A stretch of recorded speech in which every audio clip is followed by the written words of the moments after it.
presentarme. Un poco más alto, por favor. Gracias a Néstor por acompañarnos y aceptar el presentarme hoy y acompañarnos en la presentación de la novela.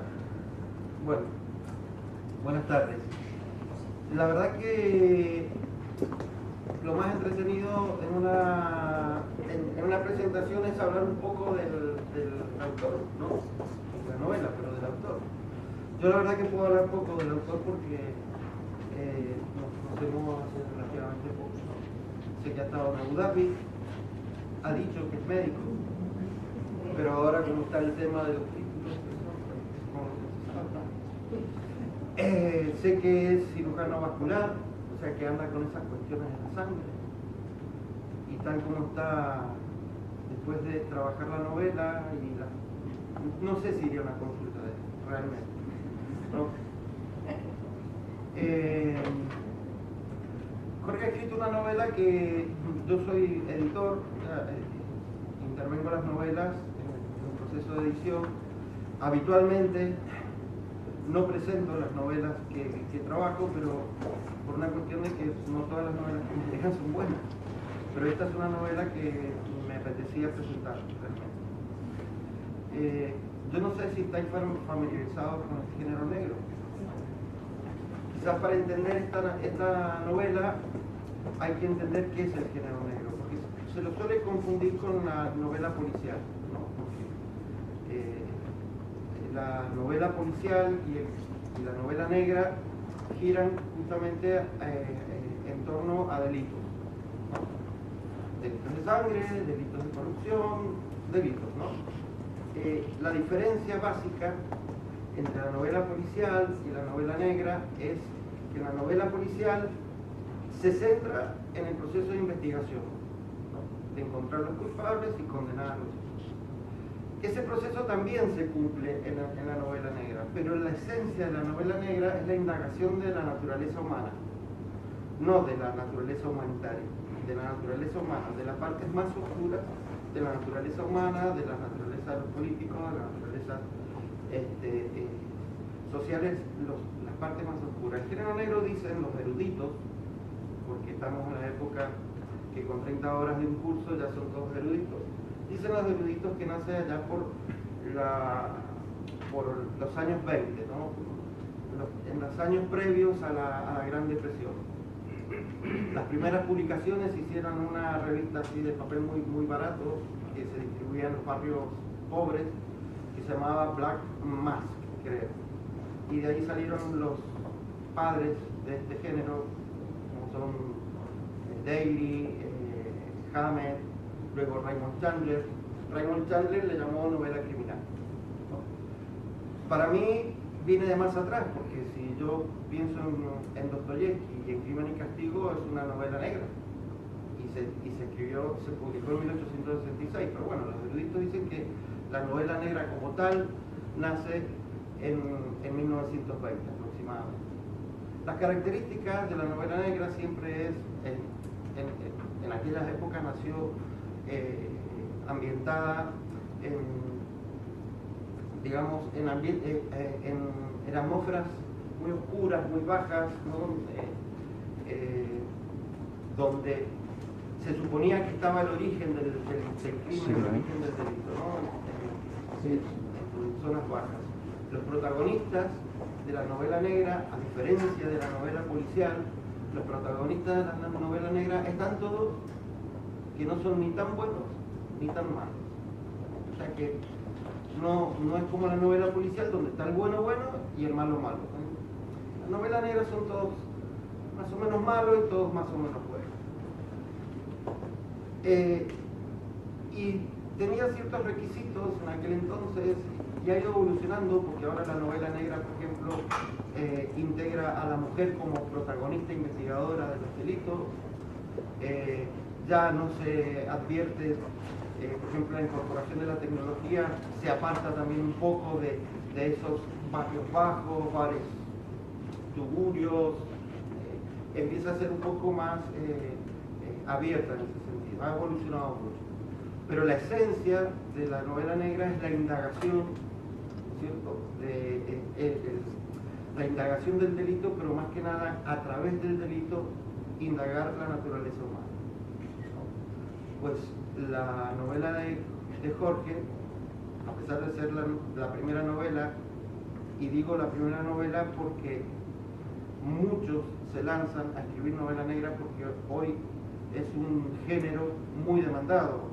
Hay como en España hay cerca de 10 festivales de novela negra. Granada Negra, Valencia Negra, Lloret Negra, bueno, Getafe Negro. Bueno, entonces, como es un género muy demandado, la gente, los escritores se largan a escribir los géneros que están demandados. Y muy pocos comprenden la esencia del género. Jorge la ha comprendido, la esencia del género, porque indaga muy bien, ¿no es cierto?, en un aspecto del ser humano que es hasta dónde nos lleva la ambición. ¿Hasta qué punto nos lleva la ambición? Es una novela sumamente sangrienta, porque yo creo que pocas novelas he leído con tanta sangre, pero bueno, eso yo lo justifico porque por su profesión, ¿no? Que está en el tema de la sangre. Y es una novela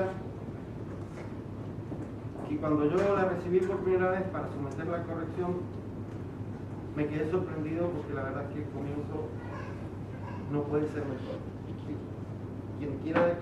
Quien lea el primer párrafo y deje de leer es que no le gusta la lectura, ¿no? Dice, su cadáver sería descubierto poco antes de medianoche, pero hasta entonces a Rodrigo Villalonga aún le quedaban unas cuantas horas de febril actividad. Es decir, el tío que ahora está trabajando nos dice que va a morir. ¿Quién va a dejar de leer? Entonces, realmente Jorge me sorprendió por su prosa, que estaba muy bien desarrollada, por todo el esquema de la novela, una novela muy ambiciosa, con muchos personajes, hay que estar atento a la cantidad de personajes que tiene, y sobre todo que en ningún momento perdió el norte de por qué estaba toda esta gente que se movía en la novela haciendo lo que estaba haciendo. Indaga muy bien la naturaleza humana y entretiene muy bien con la investigación y los hechos delictivos. Entonces, yo me he quedado muy contento de poder haber trabajado con Jorge, aunque ha sido un poco cabezón, me ha costado un montón con algunas cosas. Y yo creo que esta novela va a tener mucho recorrido. Supongo que Jorge va a seguir escribiendo, me dijo que estaba escribiendo una novela histórica. Yo creo que se equivoca, porque de aquí, de este libro, salen muchas más historias que habría que trabajarlas y habría que escribir más novelas sobre personajes que están en este libro y que son muy interesantes. Hay personajes que son fascinantes. Por ejemplo, esto es lo que estamos hablando, Laia, que es una chica que pues se merece una novela, ¿no? Y el inspector, que también se merece una novela donde sea más protagonista todavía, ¿no? Yo, ya te lo he dicho muchas veces, pero te lo digo ahora en público, porque para hacer una primera novela está mejor que muchos que ya llevan 4 o 5 años. Y te lo digo porque pasan muchas novelas.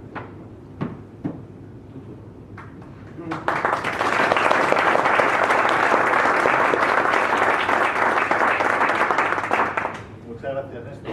Parece que te haya pagado. Vamos a ver. Néstor, por si no se nota, es una persona que sabe mucha literatura y es sin duda la persona que mejor conoce la novela, porque gracias a él y a su trabajo la novela tiene hoy la forma que tiene. Esta novela la empecé a escribir hace 6 años, que se dice rápido, y después de haberla corregido hasta la saciedad y pensar que ya estaba lista, pues entonces se la encargué al que sabe. Y Néstor pues me iba devolviendo periódicamente 2 capítulos de Word que no le cabía más rojo Había más que sangre en mi novela. Y la verdad es que es muy escandaloso el sistema de control de cambios, eso es escandaloso. Pero voy a decir algo que es muy importante. Los editores podemos hacer que una novela mala mejore y sea una novela aceptable. Pero cuando una novela es buena, nosotros podemos hacer que brille un poco más. Pero esta novela es buena, como llegó a mí, es buena. Lo que yo hice fue pues, pulir algunos aspectos que había que arreglar nada más. Pero la esencia de la novela era buena. O sea, yo siempre quiero aclarar eso, porque todos me agradecen. Uy, gracias a ti la novela, no, gracias a mí no. El que escribió la novela eres tú. Y si la novela es buena, es porque tú la hiciste buena. Yo pues le he sacado un poco de paja y qué sé yo, y para que quedara bien. Le hemos quitado cosas que no valían y le hemos hecho agregar algunas otras cosas, pero la novela es buena porque escribiste tú, no porque yo la haya escogido, no nos equivoquemos. Bueno, la verdad es que fue una experiencia fascinante el trabajo de revisión y de reedición de la novela. Pero empezando por el principio. Yo empecé a raíz de, bueno, empecé siendo muy pequeño, pero empecé gracias al amor que tengo por la literatura, lógicamente, y siempre ha sido la principal de mis aficiones. Tengo muchas, pero desde luego la literatura es la que más cantidad de buenos momentos me ha dado. Desde la adolescencia yo intentaba empezar a escribir, pero bueno, las cosas cuadraron como cuadraron y no era mi camino o no encontré la persona que me guiara oportunamente en ese momento.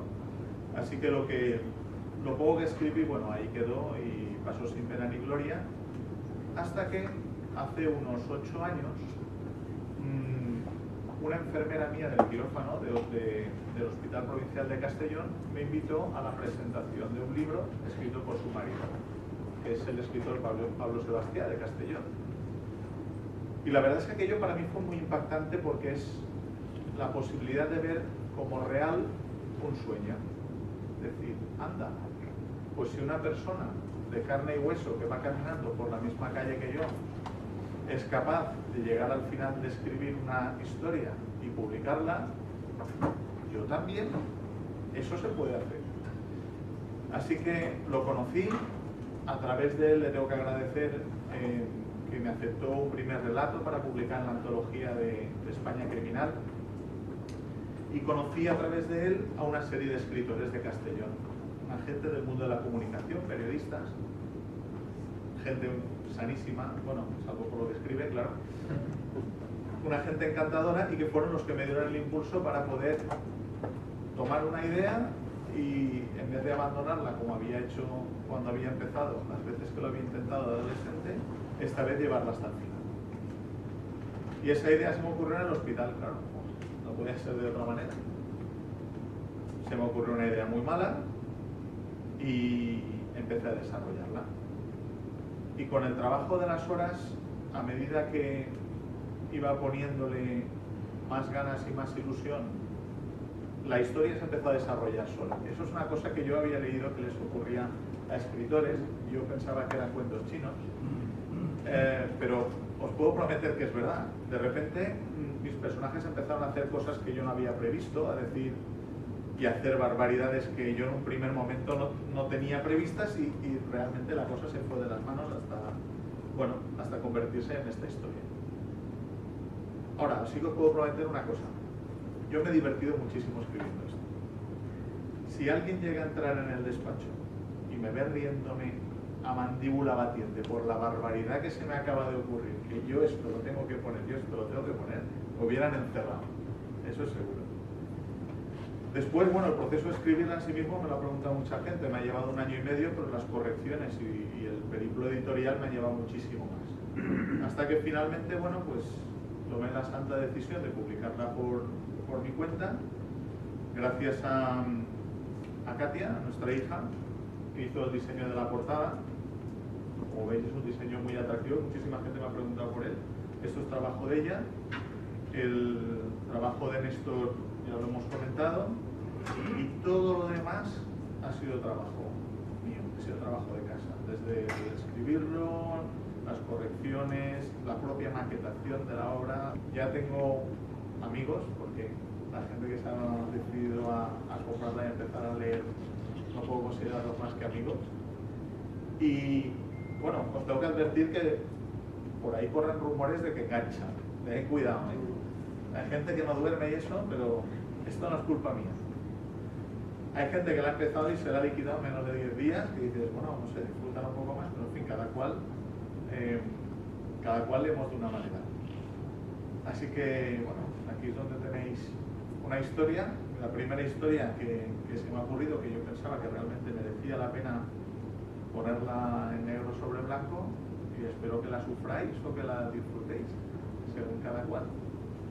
Hay un detalle que es importante, y es que la novela negra están asentados, pone los pies en la realidad, ¿no? Y debe acoplarse, fíjense lo que voy a decir, para que sea creíble, debe acoplarse a los, por ejemplo, a las normas judiciales que hay en el sitio donde se centra la novela. Tanto a nivel judicial como policial, ¿no? Las normas y los procedimientos deben ajustarse a ellos. Si el detective es privado, pues nada, el detective privado va a su bola pero si es, como en este caso, un inspector de la policía, el inspector no puede hacer lo que quiere. El inspector tiene que ajustarse a unas normas que son las que están en los códigos correspondientes, ¿no? Muchos escritores de novela negra centran sus novelas en el extranjero porque digamos que el sistema judicial español mete mucho en cintura a las ideas del escritor. El escritor quisiera que el inspector entrara en una casa, rompiera la puerta, investigara, y eso no se puede hacer. Para poder entrar en una casa y tirar una puerta hay que tener una orden judicial. Eso ocurre en Estados Unidos, aquí no, ¿cierto? Entonces, en ese sentido, Jorge ha sido muy valiente, porque la ha situado en Valencia. Y aparte, que los valencianos que lean esto se van a sentir muy identificados, porque es un recorrido o sea, todo ocurre por aquí, por la Alboraya, el Mercado Central, ¿cómo es la calle donde está el abogado que... La Plaza del Mercado. La Plaza del Mercado, es decir, sitios que cuando vayáis leyendo la novela, vais a reconocer el sitio y os lo vais a imaginar, ¿no? Y Jorge aprovecha muy bien esa escenografía, ¿no? Y para que no sea de Valencia, no le va a costar nada situarse y, digamos, incluso diría tener ganas de venir a conocer Valencia, porque realmente está muy bien trabajado el escenario. Entonces, en ese sentido ha sido valiente, porque son muy contados los escritores españoles que sitúan sus novelas negras en España. Y la mayor razón justamente es que el sistema judicial y los procedimientos policiales no le permiten al escritor explayarse lo que quisieran explayarse. Yo estoy, por ejemplo, en este momento escribiendo una novela negra, pues estoy con un abogado trabajando todos los procesos judiciales, le mando los capítulos para que ella, la abogada esta, analice si el capítulo encaja con los procedimientos judiciales. Porque hay que tener mucho cuidado, es decir, el lector de novela negra, no le va a perdonar a un escritor que un inspector haga algo fuera de la ley. A ver, lo puede hacer cuando se sabe que está haciéndolo fuera de la ley, pero no puede el inspector encarar procedimientos por su propia cuenta.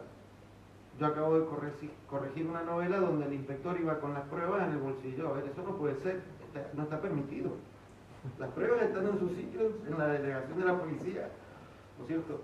Ay, ¿y entonces cómo hago? Pues te jodes, le dije, tienes que cambiar toda la novela porque eso no lo puede hacer mi inspector, no te lo va a creer nadie, ¿no? O directamente cambia, o sea, y un detective tampoco puede andar con las pruebas tiene siempre la policía. Entonces, en ese sentido, Jorge ha sido muy valiente.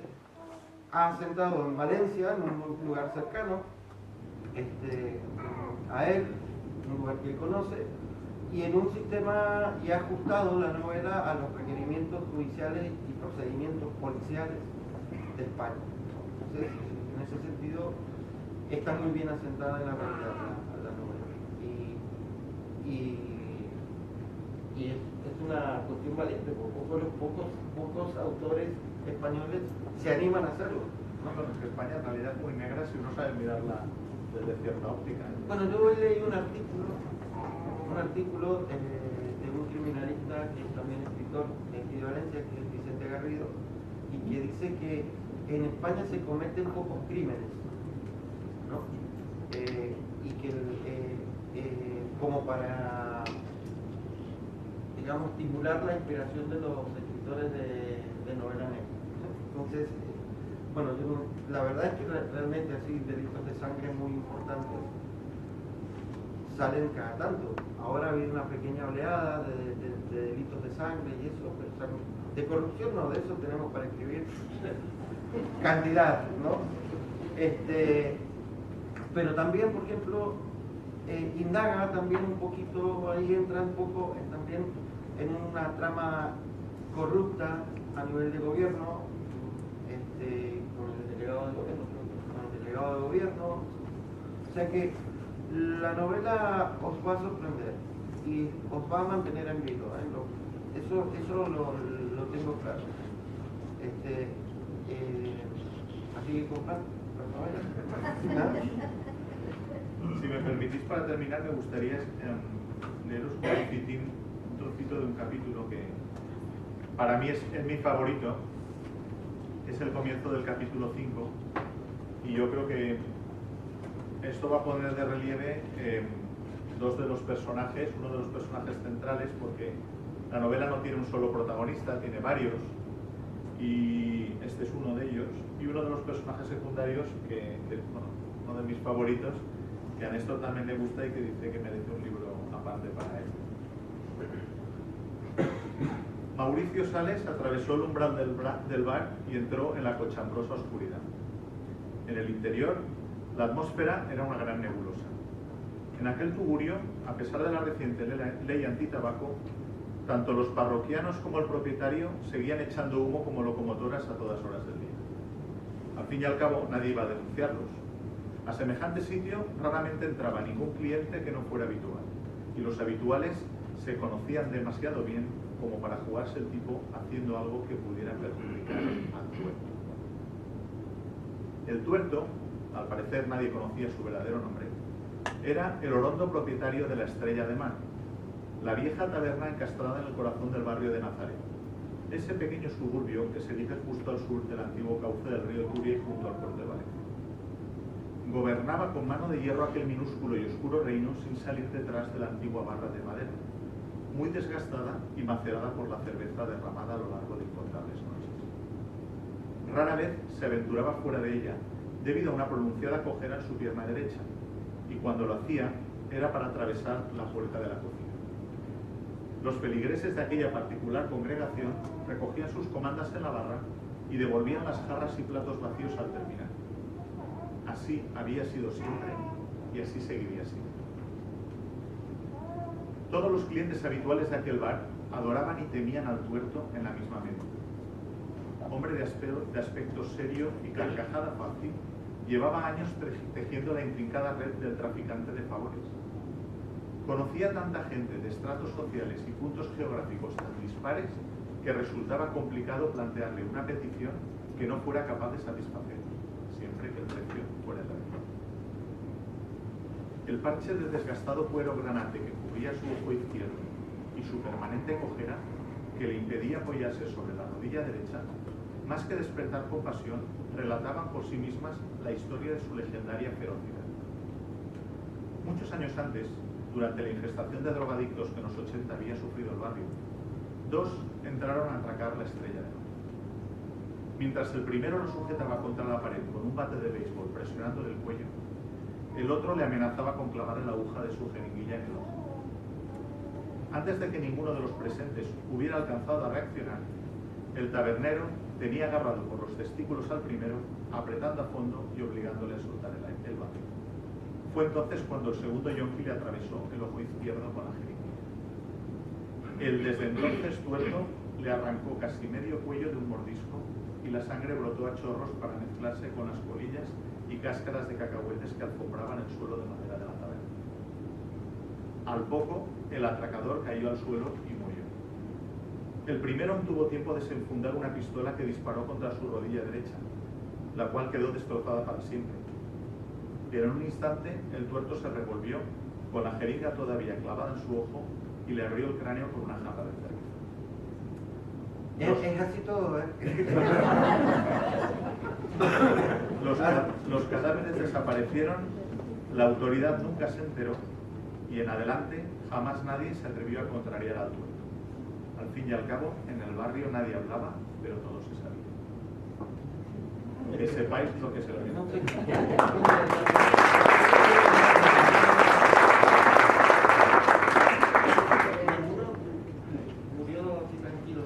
Bueno, hay muchos de muerte natural, porque al fin y al cabo, si a uno le cortas el cuello, lo natural es que se muera.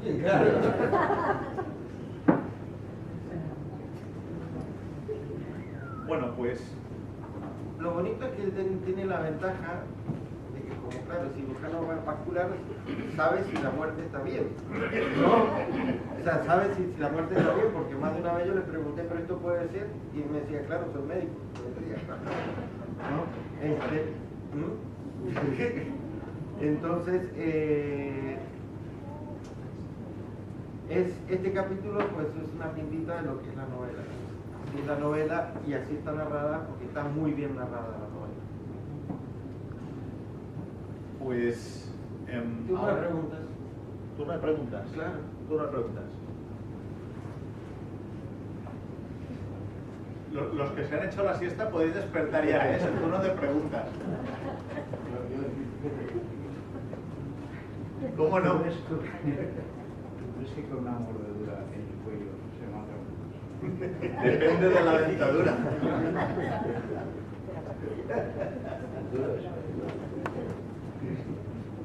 Depende de la dentadura, este señor. Y sobre todo mucha puntería, ¿no? Debe ser la carotida. Digo yo que sí.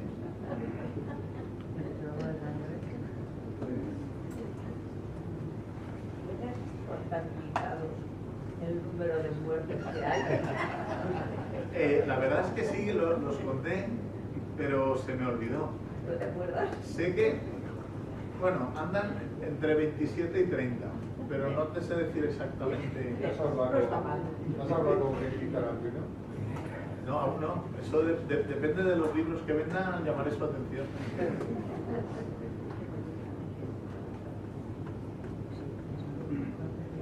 Si transcurre la narración en Valencia, ¿qué significa Ockham? Me alegro que me haga esa pregunta. Pero Ockham, bueno, me he permitido licenciar una pequeña broma y la voy a explicar en parte nada más para no estropear la novela. Guillermo de Ockham, lo conocéis la mayoría, aunque no, a lo mejor no os acordáis de él. Seguro que habéis visto la película o habéis leído El nombre de la rosa, ¿verdad? El protagonista que hace Sean Connery, que es Fray Guillermo de Baskerville, está basado en el personaje de Guillermo de Ockham. Guillermo de Ockham fue un importante filósofo de la Inglaterra medieval. Y dentro de su trabajo, de su pensamiento, lo fundamental, lo que más nos ha llegado a nuestros días y que sin que muchos de nosotros seamos conscientes es un principio que estamos usando todos los días, es un principio filosófico que se llama la navaja de Ockham. El principio viene a decir algo así como que enfrentados a un problema que pueda tener distintas soluciones, de todas esas soluciones, la más simple es la que más probabilidades tiene de ser la correcta. Esto ha dominado la ciencia hasta las teorías cuánticas hace 4 días, pero ha dominado la ciencia durante más de 400 años. Esta es una de las explicaciones del título y de lo que significa Ockham. no voy a indagar más en eso porque no quiero estropear la historia. También uno de los personajes se apellida Oka porque tiene un pasado inglés, navaja, que es también el motivo de que el título sea así. Esa navaja, por cierto, es real. Eso no es un dibujo, es una fotografía de una navaja mía que compré en Sicilia en el Etna. Y esto es lo que a mí me da miedo. En realidad es un juego de palabras que se llama, porque el personaje principal, que no pasa nada que digan que es el asesino, porque todos en la novela lo sabemos. El problema de esta novela, en una novela uno puede investigar quién es el asesino. Entonces nadie sabe quién es el asesino. Aquí se sabe quién es el asesino. La historia es si lo pillan, ¿no? Esa es la historia, es lo que uno tirar del hilo, ¿no? A ver si logramos pillarlo. Bueno, digamos que el juego de palabras es la navaja de Oka, porque es la navaja del personaje, ¿no es cierto? Pero también la solución al problema, ¿no? O sea que hay un juego de palabras que ha hecho muy ingenioso, se habrá pasado muchas noches pensando en eso. No, fue una mala idea. Sí, fue una mala idea. Bueno, vamos a servir un poquito de cava. Si queréis, y de los que hayáis traído los ejemplares, ¿Cuántos os los puedo dedicar. ¿Cuántos de aquí sois lectores de novela negra? Sí. A partir de ahora, mucho ¿Ah? tiempo. A partir de ahora.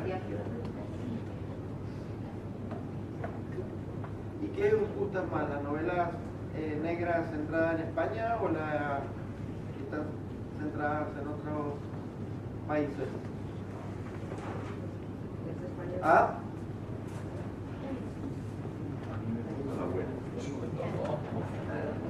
Lamentablemente hay mucha mediocre.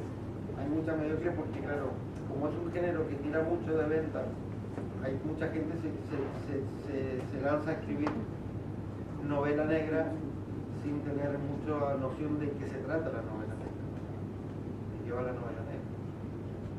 Pero bueno, en realidad hay muchas novelas que se escriben y los escritores no saben que han escrito una novela negra. Yo de hecho tengo un escritor que es muy bueno, que le corrijo las novelas, y me mandó un día una novela y le dije, esta novela es buenísima, ¿cómo se te ocurrió escribir una novela de género negro? ¿De género negro?